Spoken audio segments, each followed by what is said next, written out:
Kita mulai dengan tune music dulu atau langsung?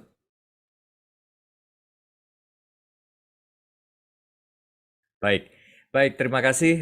Selamat siang, Bapak Ibu semuanya. Salam sehat, salam tangguh.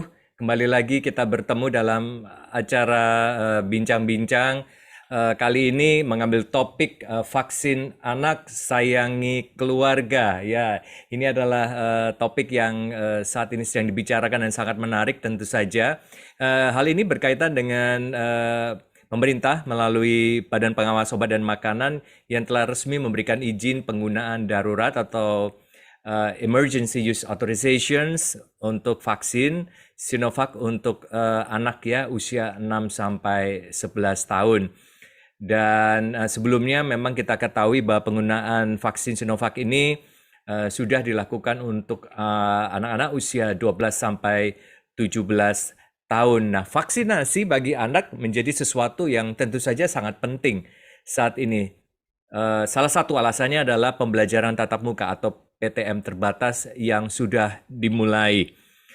Dan kebijaksanaan vaksinasi anak ini sudah mendapatkan sambutan yang baik dari Ikatan Dokter Anak Indonesia.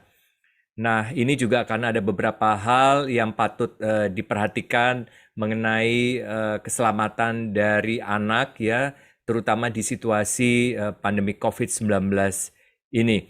Dan diharapkan dengan izin terbitnya izin penggunaan darurat vaksin ini ya, agar orang tua, keluarga maupun guru ya tidak ragu untuk membawa anak-anaknya untuk mendapatkan vaksinasi dan mengapa ini menjadi penting dan apa hal-hal yang harus diperhatikan.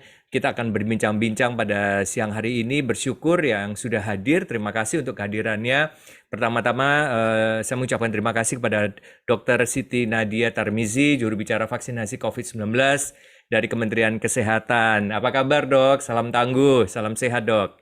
Salam tangguh, salam sehat Pak Troy. Ya, terima kasih Dok sudah meluangkan waktunya tengah kesibukan dan kemudian saya menyapa yang berikutnya adalah Dr.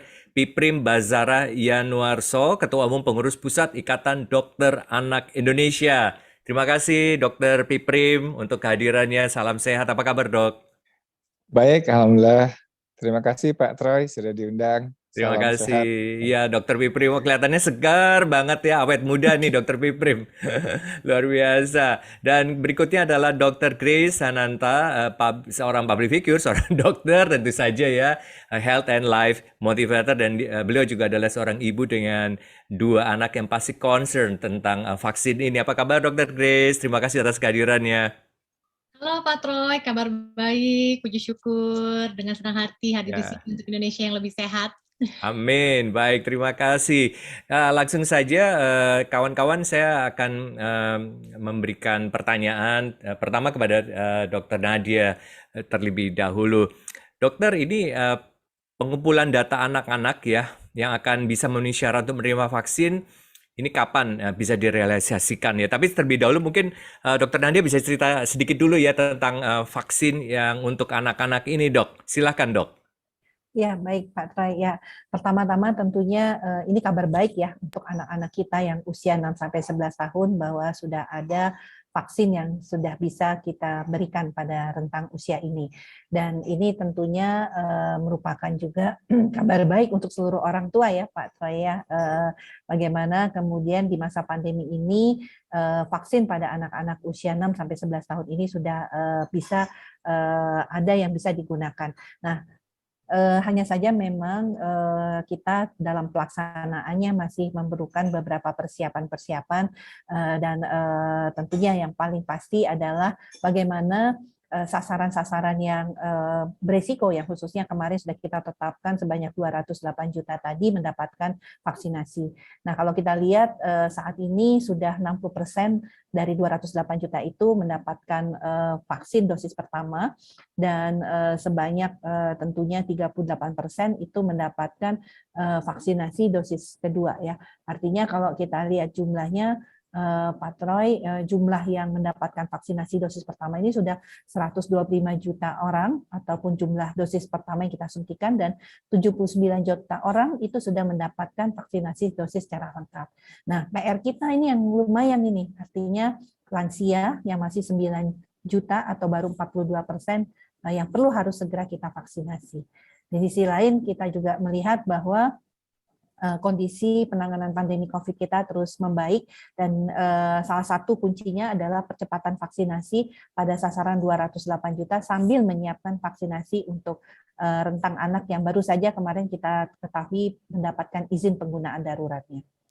Iya dok. Nah kalau berbicara khusus tentang anak-anak sendiri, tadi saya sempat singgung tentang data jumlah anak yang perlu divaksin. Apakah ada perkiraan datanya dok untuk seluruh Indonesia?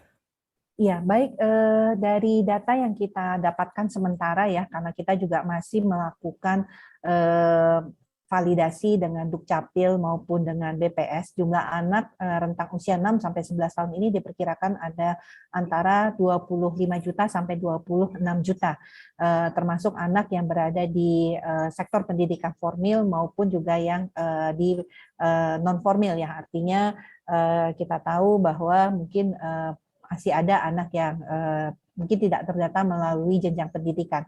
Tapi data ini yang terus kita sedang validasi ya untuk menentukan sasaran. Tapi kurang lebih jumlahnya antara 25 sampai 26 juta.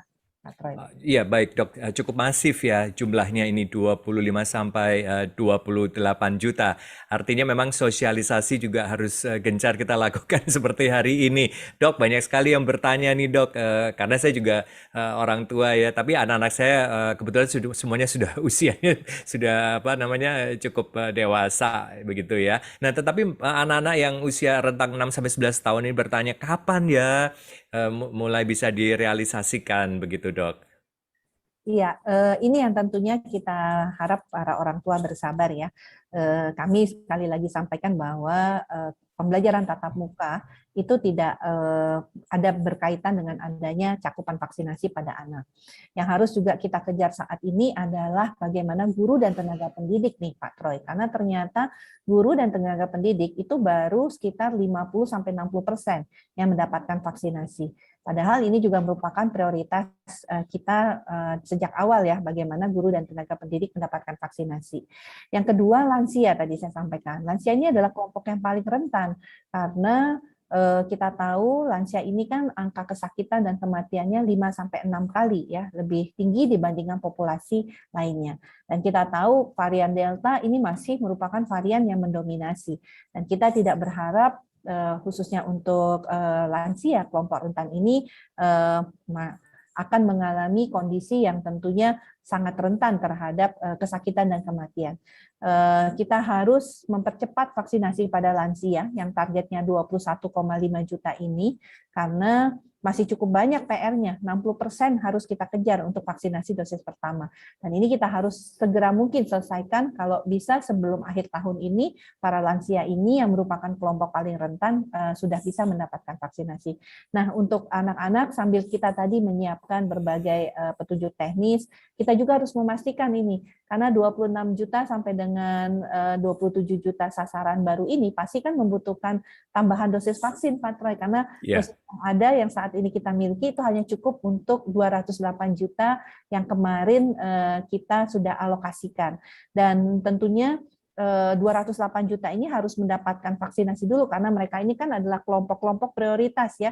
Artinya bagaimana tadi petugas publik, termasuk guru dan tenaga pendidik, para lansia, masyarakat di atas usia 18 tahun yang kita tahu bahwa mereka ini yang paling tinggi mobilitasnya ya. Kemudian tentunya remaja yang kemarin juga sudah kita tambahkan untuk menjadi sasaran vaksinasi. Jadi kita tahu makin bertambah usia, resiko untuk sakit berat maupun kematian semakin tinggi, makanya kemudian ini yang ingin kita prioritaskan terlebih dahulu tanpa tentunya mengurangi prioritas kepada anak.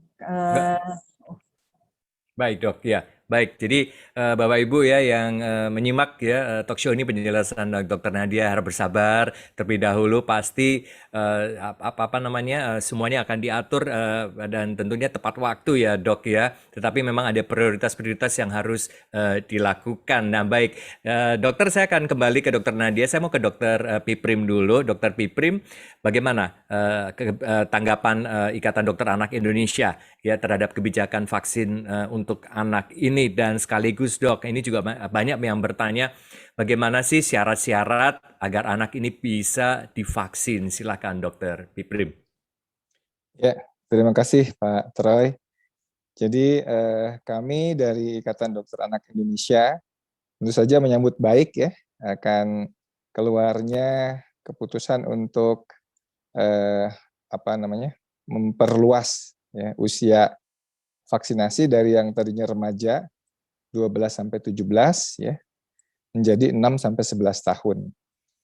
Nah, pada prinsipnya anak-anak itu kan memang ketika dia kondisi tubuhnya sehat tanpa adanya komorbid ya, itu dibolehkan untuk vaksinasi ya. Anak-anak kita tahu problemnya biasanya yang paling banyak adalah masalah bawaan ya, kelainan bawaan seperti penyakit jantung bawaan ya, atau penyakit-penyakit bawaan yang lainnya. Beda dengan orang lansia atau orang dewasa yang dengan komorbid, dia biasanya karena lifestyle ya. Kalau anak-anak biasanya karena sebagian besarnya karena masalah bawaan. Nah, oleh karena itu sebetulnya hampir sebagian besar anak itu dibolehkan untuk vaksinasi COVID.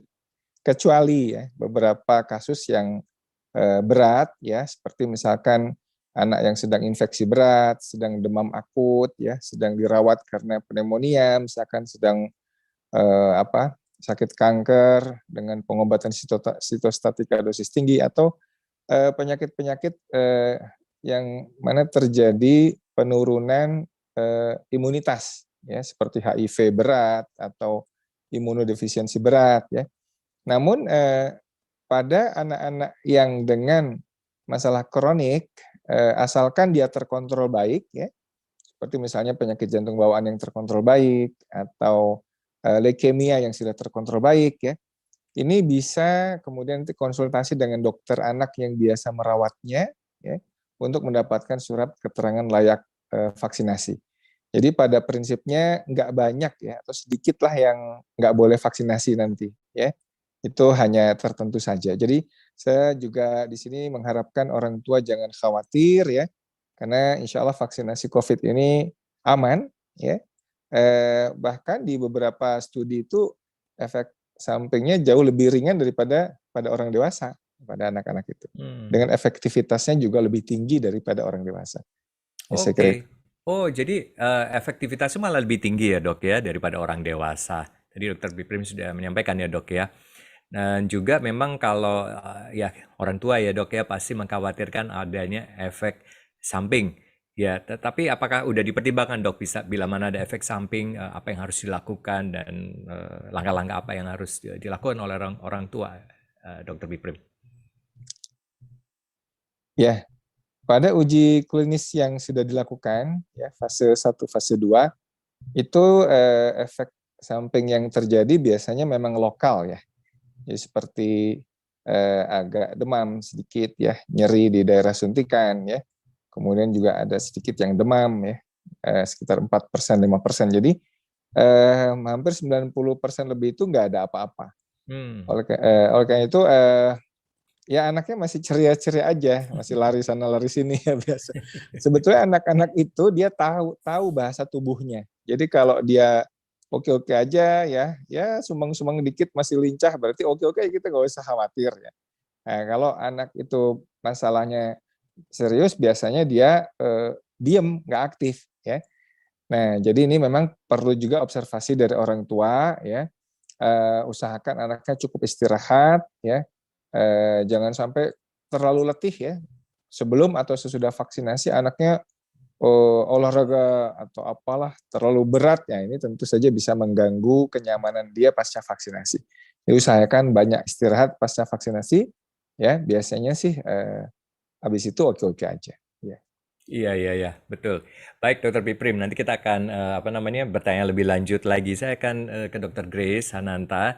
Dokter Grace ini juga apa sekaligus sebagai seorang ibu ya. Tadi saya jelaskan 2 anak usia berapa dok? 3,5 dan 5,5, betul ya, Ya, Dokter betul Grace Pak ya. Troy. Oke, betul. Nah, sebagai seorang apa tenaga medis juga, tetapi seorang ibu juga. Nah, bagaimana pandangan Dokter Grace ini ya? Karena Dokter Grace juga peduli terhadap kesehatan ya sebagai seorang ibu terutama ya terhadap vaksin untuk anak-anak dan ini bakalan anak-anak Dokter Grace juga ya akan divaksin. Silakan. Nah, iya, jadi memang tanggapan saya untuk saat ini vaksin itu memang sangat-sangat membantu ya, terutama kalau kita lihat juga ternyata angka kasus positif COVID di Indonesia juga sudah menurun, baik juga dikontrol baik secara prokes yang 5M, 3M dan 5M, plus juga vaksinasi yang memang sudah berjalan sampai dengan saat ini.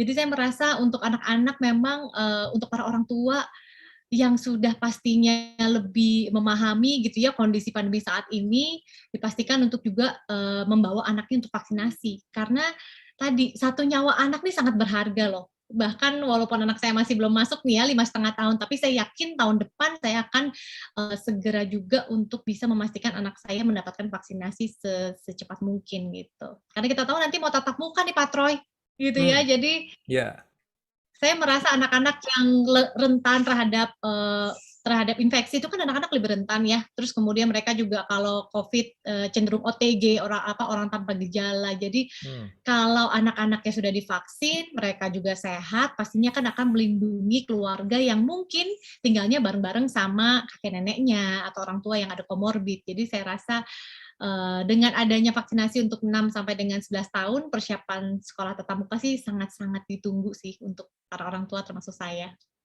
iya. Dokter Grace tadi mengatakan ya anak-anak ini sebetulnya malah rentan juga ya terkena COVID-19. Ya, Mungkin bisa dielaborate lagi tuh, dok. iya, jadi seperti yang kita tahu memang untuk imunitas pada anak itu kan belum sebaik gitu ya, belum sebaik orang tua gitu. Dan kita tahu kemarin bahwa untuk anak di bawah 5 tahun, mungkin Dokter Fitrin juga sudah ada datanya, anak-anak yang kasus positif COVID-19, risiko meninggalnya bahkan sampai dengan 50%. Dan dari data-data yang sudah kita ketahui, bahkan 1:8 anak atau 1:10 anak Indonesia, itu mereka mengalami infeksi kasus COVID di mana kan kita harus tahu nih gelombang ketiga nih masih di depan mata kita loh Pak Troy gitu ya. Ya. Jadi saya merasa bahwa dengan kita bisa menjaga kesehatan anak-anak kita dengan baik, tentu saja dengan protokol kesehatan yang disiplin gitu ya. Kemudian harus juga ditambahkan dengan vaksinasi perlindungan yang dari dalam.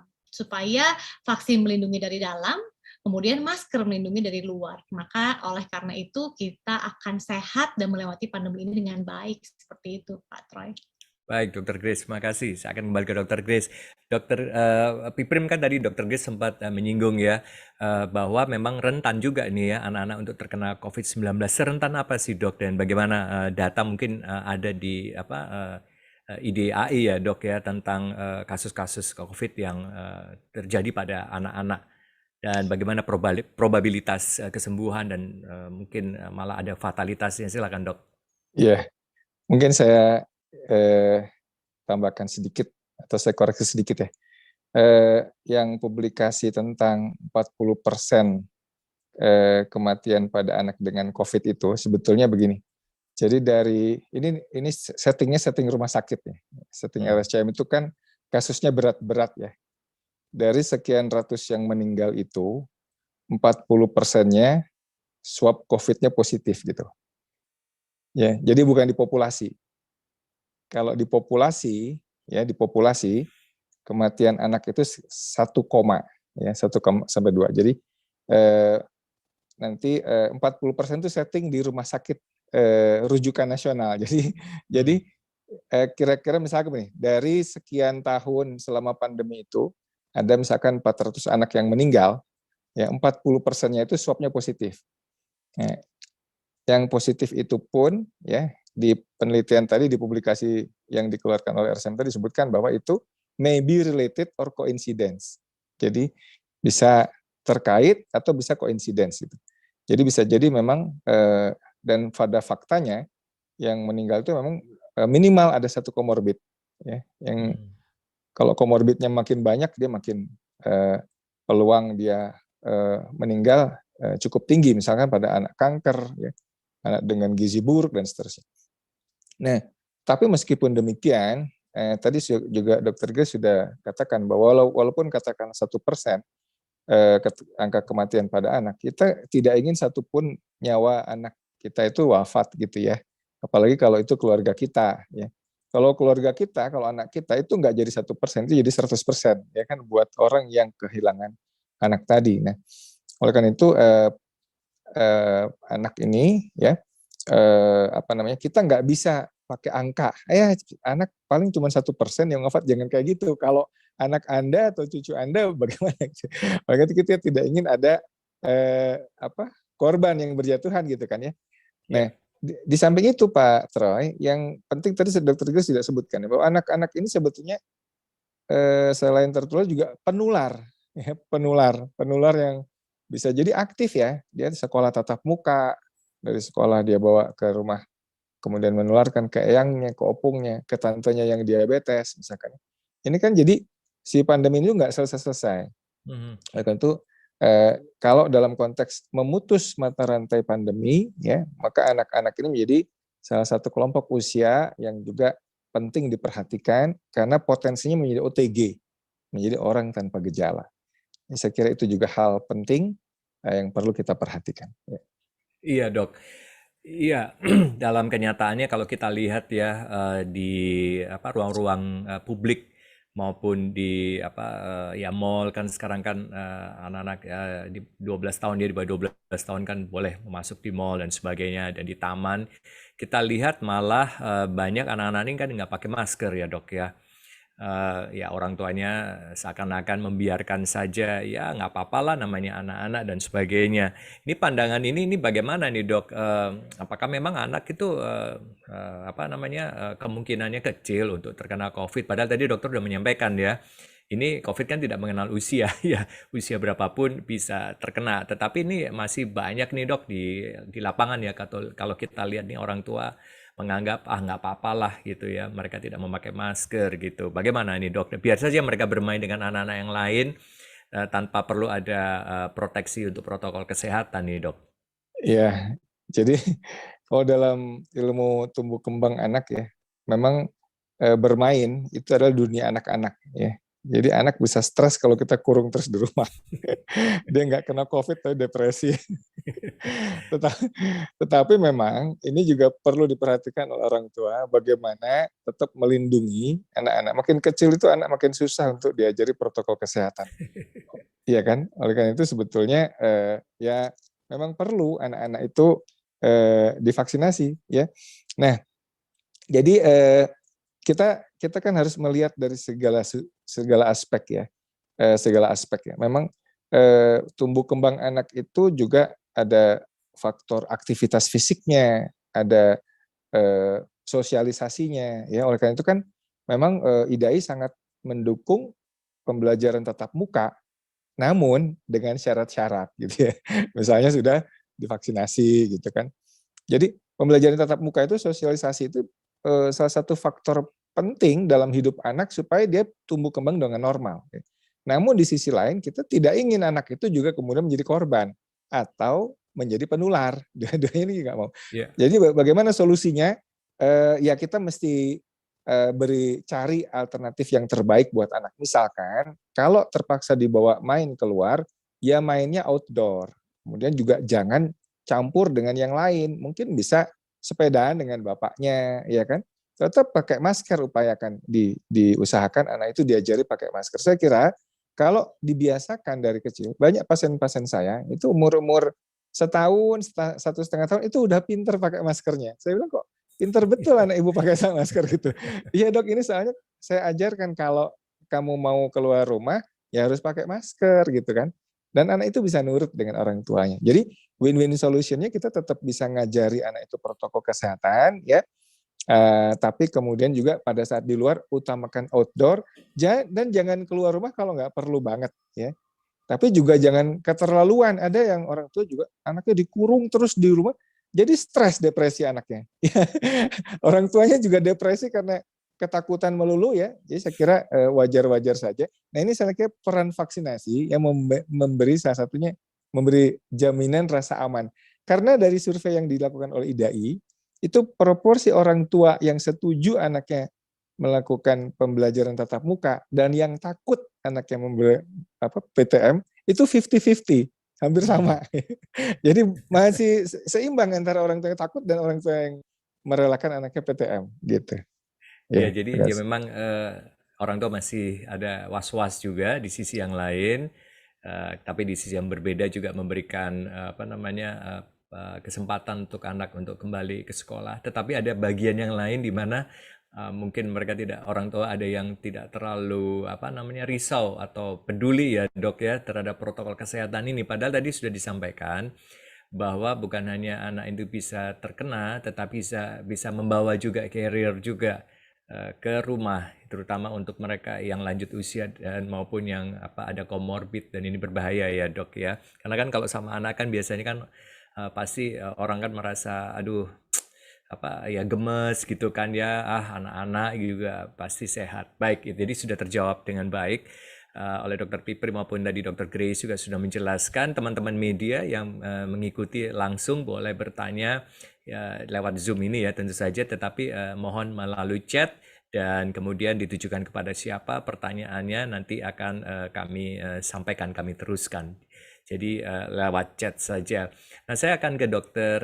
Nadia kembali. Baik, Dr. Nadia, ada yang ingin diketahui nih oleh publik, Dr. Nadia, adalah teknis vaksinasi ini akan bagaimana nantinya. Misalnya dosisnya, kemudian apakah ada jarak dari dosis pertama, dosis kedua, dan sebagainya.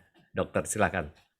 Ya, terima kasih Pak Troy. Jadi terkait ini tadi tentunya kami masih bekerja sama nih dengan ITAGI nih Pak Troy untuk kemudian menyusun teknis pelaksanaannya. Karena tadi mungkin sudah disampaikan Dr. Piprim, selain juga masih banyak orang tua yang ragu-ragu ya, kita juga harus menyiapkan ya bagaimana kemudian vaksinasi pada anak khususnya 6-11 tahun ini kita berikan dengan sebaik mungkin. Karena kan agak berbeda ya Pak Troy, kalau kita melihat kan anak 6-11 tahun ini dari anak yang masih kecil sampai anak yang sudah agak besar ya, berbeda dengan usia remaja yang 12-17 tahun yang sudah jauh lebih agak dewasa lah seperti itu ya.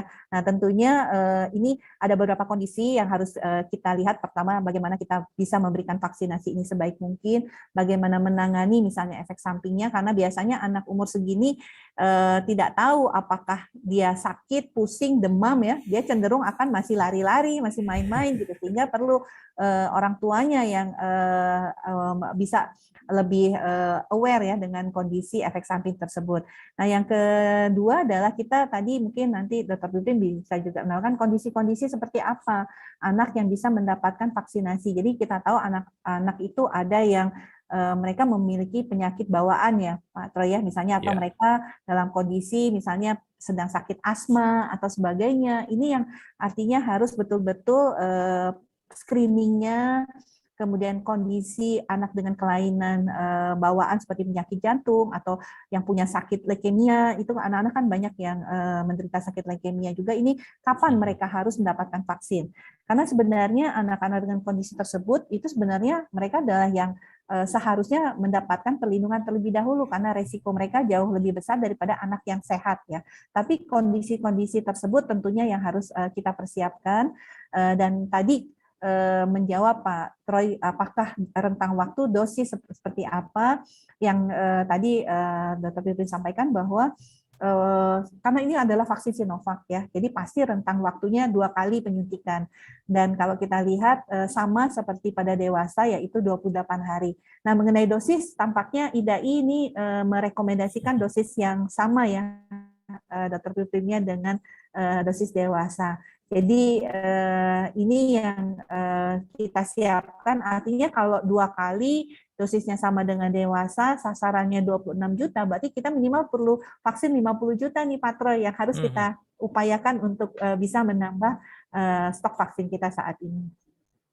Baik, jadi ini adalah hal-hal yang memang penting sekali ya diketahui oleh Bapak Ibu ya pemirsa dimanapun Anda berada ya. Penjelasan dari Dokter Nadia ini menjawab dari banyak sekali pertanyaan tentang masalah doksis, kemudian juga persyaratan ya. Nanti saya akan tanyakan ke Dokter Piprim juga.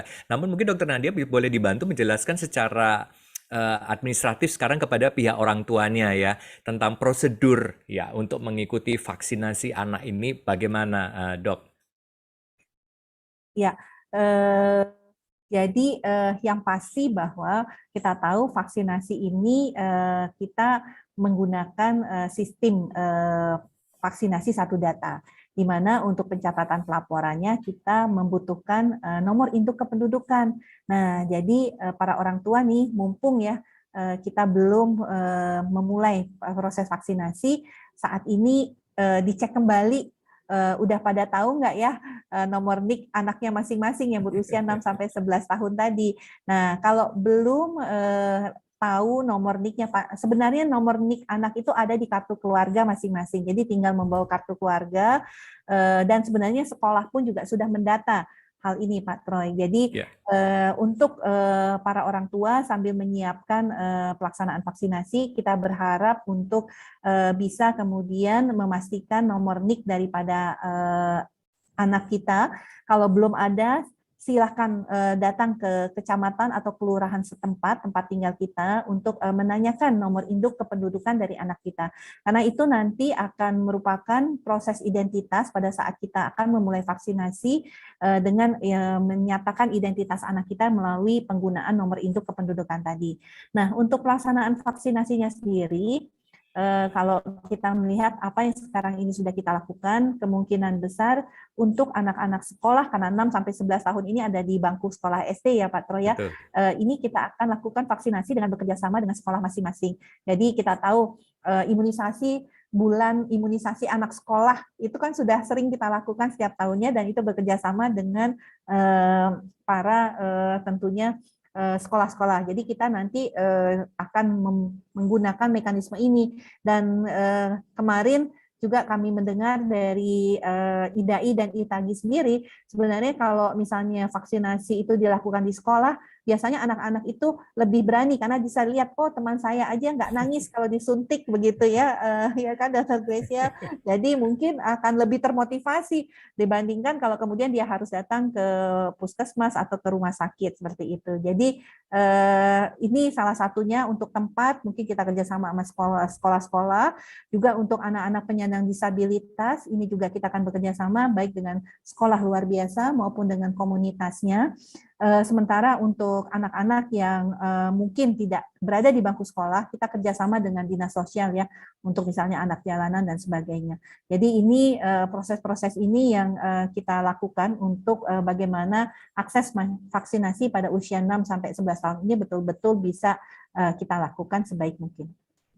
Wah, ini penjelasannya sangat clear ya untuk Bapak Ibu ya, untuk para orang tua. Tolong mempersiapkan nomor induk kependudukan, ya harus jelas semua data-datanya. Sebetulnya kalau papa dan mama ya, ayah dan ibu sudah divaksinasi juga melakukan hal yang sama ya. Nah, tinggal menyiapkan untuk putra-putrinya nanti. Tunggu informasi selanjutnya dari pemerintah maupun nanti juga akan disampaikan oleh sekolah-sekolah ya. Tadi Dokter Nadia sudah menyampaikan, kalaupun di luar itu nanti melalui dinas sosial setempat, jadi tidak perlu dikhawatirkan. Baik Dokter Nadia, saya ke Dokter Piprim terlebih dahulu. Tadi pertanyaan yang mungkin juga bisa dielaborasi juga jawabannya Dok, yang kebetulan juga ditanyakan oleh salah seorang sahabat wartawan kita dari Radio Republik Indonesia ya, bagaimana ya supaya orang tua ini bisa lebih aware terhadap KIPI ya Dok ya, kalau anak-anak ini divaksinasi. Nah juga karena mungkin anak-anaknya ini terlalu aktif atau bahkan juga cuek ya, abai dengan kondisi tersebut. Tadi dokter juga sudah menyampaikan kan, karena anak ini kan aktif biasanya, jadi malah nggak tahu tuh lagi demam atau apa, lagi pusing gitu, dan mereka itu nggak mau cerita. dan juga pendekatan seperti apa yang harus dilakukan. Itu yang pertama ya dok ya. Kemudian tadi bukan perkecualian tapi apa yang harus diperhatikan untuk anak-anak yang memang berkebutuhan khusus ataupun mempunyai komorbid ataupun hal-hal yang harus diperhatikan. Demikian dok pertanyaannya. Ya, jadi untuk observasi, mungkin orang tua bisa melakukan pemantauan suhu ya. Suhu tubuh kan saya kira di rumah kan punya lah ya termometer ya. Apalagi sekarang ada termometer yang pakai infrared itu ya. Bisa dilihat mungkin di badannya, di soroti itu ya. Kadang-kadang di dahinya dia nggak demam tapi di badannya panas gitu ya. Jadi di ini kan. Nah, kalau suhunya di atas 38 ya, 37,5 lebih lah atau 38 lebih. Nah, ini mungkin dia memang sedang terjadi KIPI-nya ya. Tetapi sebetulnya orang tua tidak perlu terlalu khawatir ketika anak itu masih aktif, masih ceria, masih mau makan minum, ya masih ajret-ajretan, masih loncat-loncatan ya. Sebenarnya dia sedang oke-oke aja ya. Jadi nggak usah diperlakukan sebagai seorang anak yang bagaimana-bagaimana ya. Tapi kita anjurkan mungkin ya kamu jangan terlalu lincah ya. Istirahat dulu, cukupi cairannya karena kalau demam dia ada potensi untuk dehidrasi dan upayakan untuk tidur ya, untuk tidur lebih banyak lagi. Kalau tidak terlalu perlu nggak usah diberikan obat penurun panas dulu ya, kecuali kalau memang anaknya nggak nyaman ya karena reaksi demam pasca imunisasi ini sebetulnya malah bagus ya untuk menimbulkan respons imun yang adekuat gitu ya. Jadi selama anak-anak yang aktif jadi KIPI itu biasa aja sebetulnya. KIPI itu biasa. Kita kadang-kadang terlalu heboh karena ini juga peran teman-teman media ya. Karena KIPI itu suka dihubung-hubungkan ya. Misalkan kita sering kasih contoh gini, kalau ada bayi ya dibawa vaksinasi kemudian naik motor, motornya masuk got gitu ya, bayinya jatuh, patah kakinya. Nah, itu kan bisa masuk koran. Pasca imunisasi bayi itu patah kaki gitu ya. Itu KIPI bukan? Itu KIPI, ya, kejadian ikutan pasca imunisasi. Tetapi yang perlu kita lihat dengan KIPI adalah betul tidak KIPI itu akibat vaksinnya gitu. Nah ini yang muncul di media itu seringkali adalah yang bukan gara-gara akibat vaksin, tapi kemudian karena heboh dimunculkan di media. Jadi ini peran media massa juga untuk edukasi masyarakat saya kira sangat penting. Nah kalau untuk anak berkebutuhan khusus ya ini tentu pemantauannya lebih lebih ketat lagi karena kadang-kadang anak-anak ini memang tidak bisa mengungkapkan ya, tidak bisa mengungkapkan apa masalahnya atau keluhannya, dia diem aja ya. Tapi lagi-lagi memang pemantauan suhu badan, ya, suhu tubuh itu yang paling penting dilakukan oleh orang tua. Di samping kita bandingkan aktivitas anak dengan yang biasanya. Ya, jadi kalau anak yang biasanya aktif kemudian jadi diem aja, ini juga hati-hati ya. Ini mungkin perlu konsultasi lebih lanjut ke dokternya apabila anak kemudian menjadi tidak aktif ya. Tapi ini insya Allah mudah-mudahan tidak terjadi. Ya, jadi itu Pak Troy, pemantauan suhu tubuh yang paling penting, banyak istirahat, Ya. asupi kebutuhan cairannya. Ya. Iya, iya. Terima kasih dok. Penting juga untuk menjelaskan kepada anak ya dok ya tentang kenapa sih kamu harus divaksin gitu ya dan kemudian persiapan-persiapan yang harus dilakukan. Jadi secara mental emosional ya dok ya ini harus disiapkan. Nah tentunya menjadi tugas orang tua ya Dr. Grace ya untuk menjelaskan secara tepat untuk sang anak ini dan sebagai orang tua ya namanya orang tua berarti ada ayah dan ibu ya jadi jangan ditimpakan kepada ibu semuanya. Ayah juga punya peran untuk menjelaskan. Nah, kalau di antara kawan-kawan begitu ya Dr. Grace ya para ibu para orang tua begitu ya dan kemudian Dr. Grace juga aktif kan juga memberikan penyuluhan seperti yang disampaikan Dokter Piprim ini kan banyak informasi yang beredar yang menjadi keliru ya, lalu ditangkapnya salah dan bahkan ada hoax dan sebagainya. Ini kalau di lapangan bagaimana nih Dok, pengalaman ketemu dengan parents gitu ya, teman-teman gitu ya, dan kemudian masih ada yang nggak mau divaksin gitu ya, nggak mau ikut prokes gitu. Gimana nih supaya mereka bisa memahami, apalagi sekarang udah masuk pada masa vaksinasi untuk anak usia 6 sampai 11 tahun pula begitu. Iya, memang sih betul Pak Troy, karena saat ini itu yang harus kita perangi sebetulnya nggak cuma, pandeminya ya, pandemi Covid, tapi kita harus perang hoaks juga.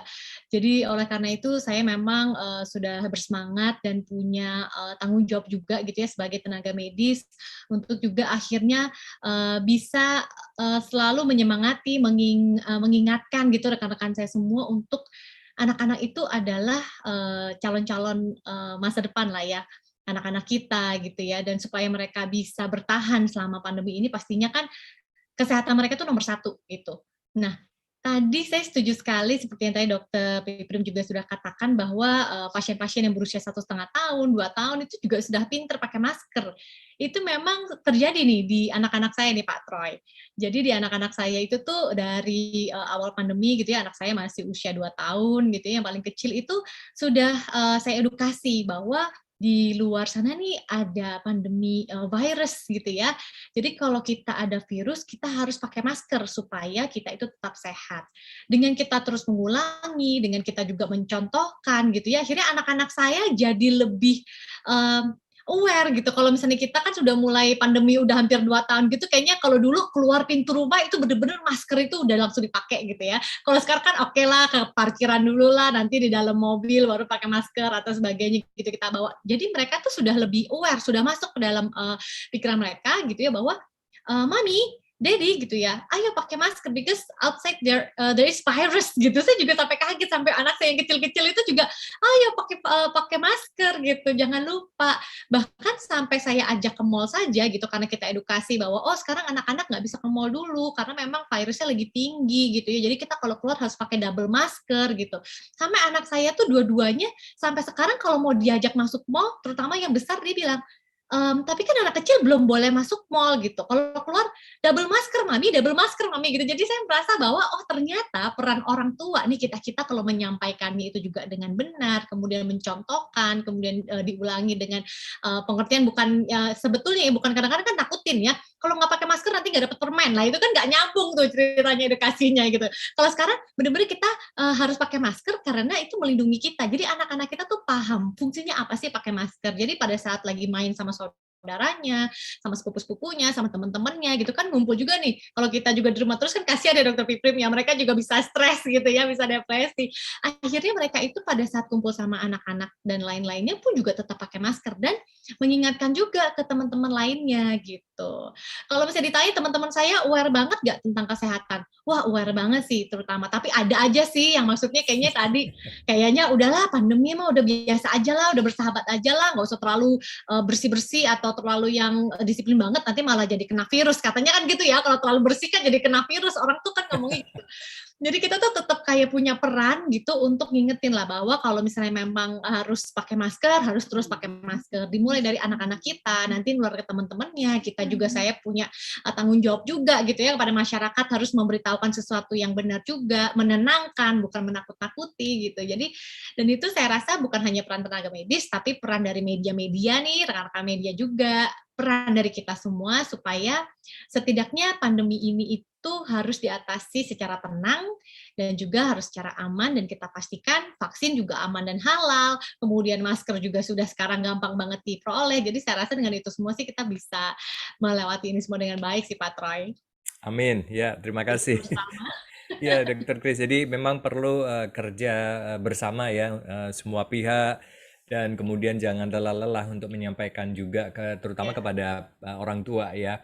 Dan memberikan teladan juga orang tua pada saat yang sama dan anak tentu saja akan mengikuti ya teladan dari orang tua dan juga informasi-informasi yang diperoleh karena sekarang kan semuanya serba melalui sosial media.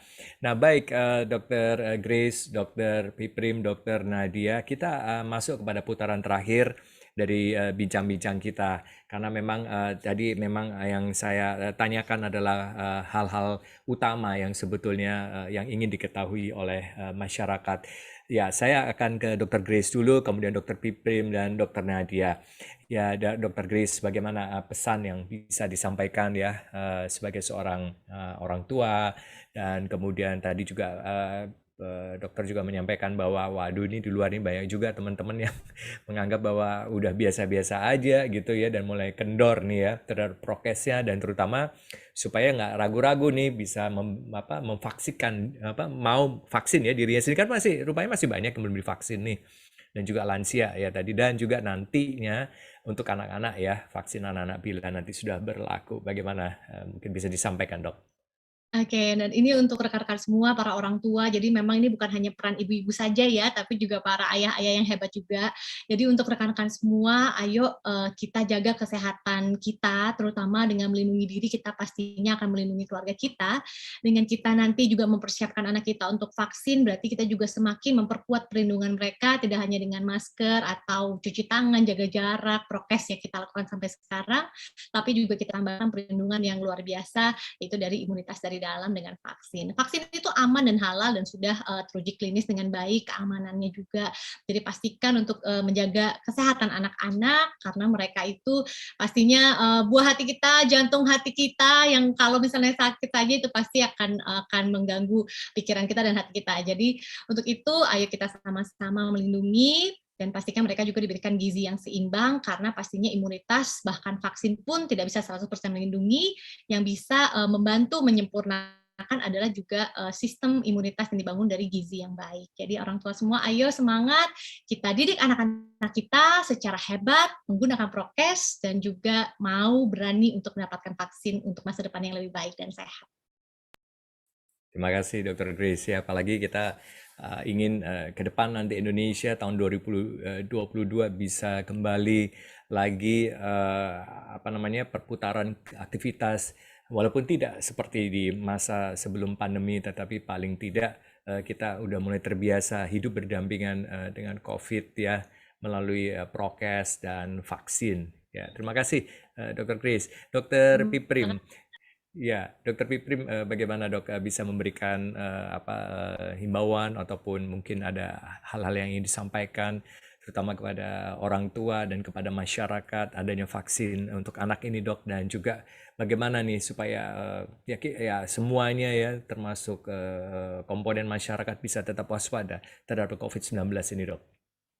Iya, jadi pertama ini kan kita masih menunggu waktu untuk pelaksanaan vaksinasi untuk usia 6-11 tahun ini. Tadi Bu Nadia menyatakan paling cepat awal tahun depan gitu ya. Nah, sambil menunggu ini apa yang mesti kita lakukan? Tentu saja pertama kali tadi sosialisasi dulu ya, mengedukasi. Tadi Dr. Grace sudah menyampaikan dengan baik sekali, mengedukasi pentingnya vaksinasi ini pada anak-anak. Jadi orang tua itu kadang-kadang begini ya, dia nggak paham risiko ya, padahal risiko tertular virus ganas itu tentu jauh lebih berbahaya daripada risiko kemasukan virus yang sudah dimatikan. Ini kan vaksin CoronaVac atau produksi Sinovac ini kan virus yang mati ya, jadi dia akan merangsang kekebalannya dapat, tapi penyakitnya nggak dapat gitu. Nah, ini saya ada juga pernah dikomentari orang ya, buat anak kok coba-coba kan, anak jadi percobaan vaksin. Nah, ini perlu jelaskan, kalau vaksinasi itu percobaannya udah pada hewan ya, hewan coba udah dikerjakan, begitu aman langsung naik ke relawan dewasa. Begitu terbukti aman naik ke populasi dewasa ya, populasi manusia dewasa di masyarakat. Aman lagi masuk ke remaja, baru ke anak-anak. Anak-anak 6-11 tahun aman, nanti masuk ke 3 tahun sampai 5 tahun. Jadi bikin kebijakan vaksinasi pada anak itu bertahap betul ya. Jadi nggak sembarangan. Begitu sudah dipastikan uji klinisnya ya, insya Allah aman dan efektif, maka baru di launching program vaksinasi di sebuah negara. Yang coba-coba itu adalah ketika orang tua ya nggak mau vaksin anaknya, coba-cobain aja langsung kena virus ganasnya COVID. Nah, itu namanya coba-coba. Jadi saya kira ini juga peran media massa, jangan ikut-ikutan bikin galau ya, walaupun bad news is a good news ya, tapi jangan dilakukanlah pada vaksinasi ya. Ya, kita ikut bertanggung jawab lah dalam mengedukasi masyarakat. Saya kira itu Pak Troy. Terima kasih. Ya, baik Dok. Jadi dengan COVID-19 ini tolonglah ya untuk masyarakat ya, orang tua jangan trial dan error itu ya, yang ataupun coba-coba, kasihan nanti ya, karena taruhannya ini masalah nyawa. Ya, tentu saja kita nggak mengharapkan, tadi Dokter Piprim juga mengatakan 1% bisa jadi 100% kalau nyawa itu melayang akibat dari kelalaian, mengabaikan, dan juga apa namanya, termasuk itu tadi Dok ya, sinis dan sebagainya begitu, tapi malahan berakibat fatal. Kita harapkan jangan begitu, dan tentu saja target yang diharapkan seperti yang disampaikan oleh Dr. Nadia untuk tahun depan ini bisa tercapai, dan terutama untuk persentase dari jumlah memang penduduk Indonesia yang harus divaksin dan kemudian bertahap kepada anak-anak. Dokter, mungkin ada hal yang ingin disampaikan, dan ini menjadi penting adalah bagaimana agar masyarakat ini siap ya dan mau untuk divaksin ya Dok. Oh ya Dok, sebelum itu tadi ada pertanyaan kepada saya langsung, jadi yang dipakai untuk hal ini sebenarnya pakai Sinovac dulu ya Dok ya, untuk jenis vaksinnya ya. Iya. Ya betul Pak Troy. Jadi karena vaksinnya ini yang sudah mendapatkan izin penggunaan darurat itu adalah Sinovac, tentunya yang akan kita siapkan ini adalah vaksin Sinovac. Kecuali nanti Badan POM kemudian merekomendasikan atau menyetujui ya izin penggunaan darurat untuk digunakan pada usia 6-11 tahun ini dengan menggunakan merek vaksin lain. Karena kita tahu seperti misalnya di United Emirates Arab itu mereka menggunakan Sinopharm, dan Amerika sendiri itu Badan POM Amerika sudah menyetujui ya penggunaan Pfizer untuk anak usia 3-11 tahun. Nah, artinya sudah ada beberapa kandidat-kandidat vaksin lain yang bisa digunakan pada anak usia di bawah 12 tahun tadi. Seperti itu Pak Troy. Ya, apa yang bisa disampaikan Dokter untuk putaran terakhir dari bincang-bincang Dokter kepada masyarakat ini ya, khususnya untuk persiapan vaksinasi untuk anak usia 6-11 tahun ini Dok? Iya, jadi tadi Dr. Grace, Dr. Pipri sudah banyak juga menyampaikan ya. Yang penting sekarang adalah kesiapan orang tua nih Pak Troy.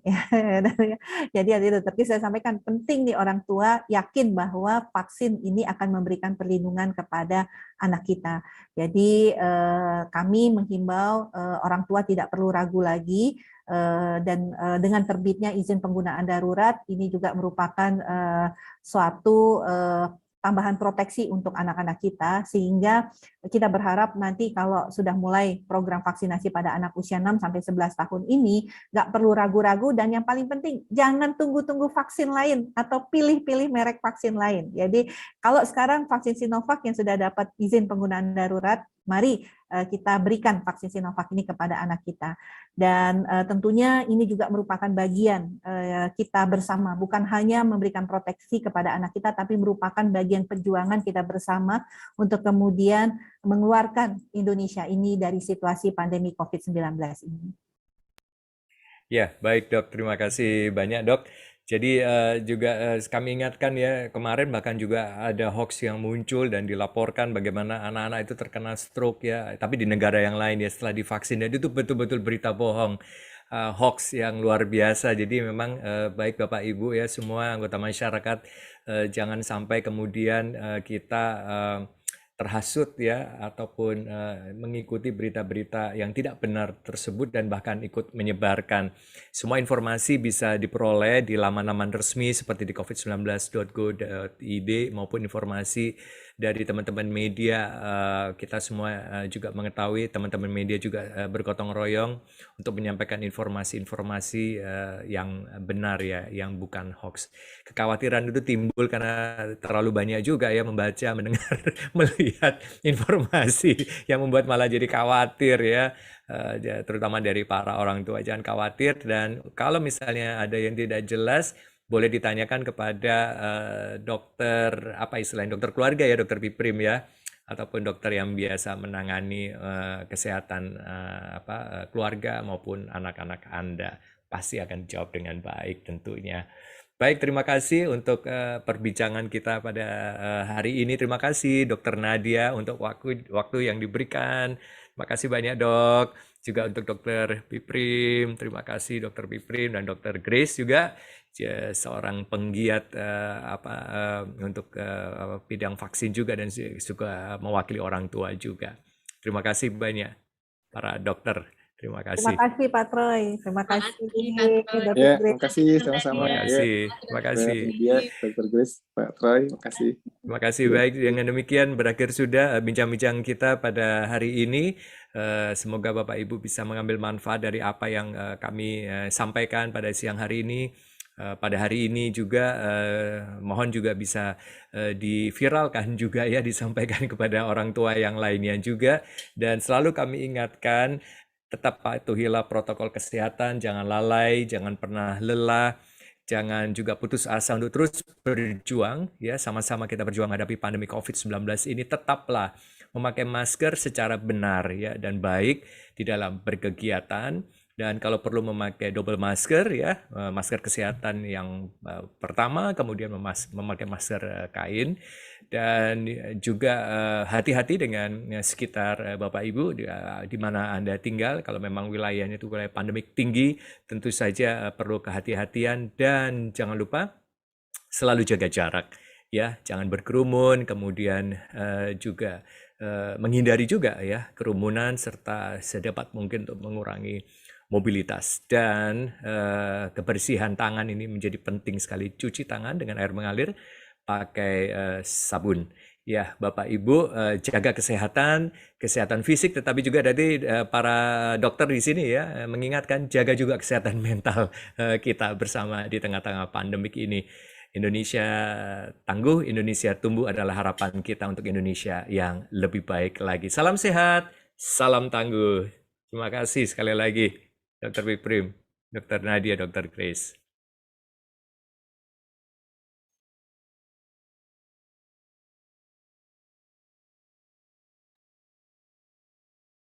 Terima kasih dok, sampai jumpa lagi. Terima kasih Pak Troy, terima kasih Ya, Nadia, terima kasih. terima kasih semuanya. Terima kasih kawan-kawan.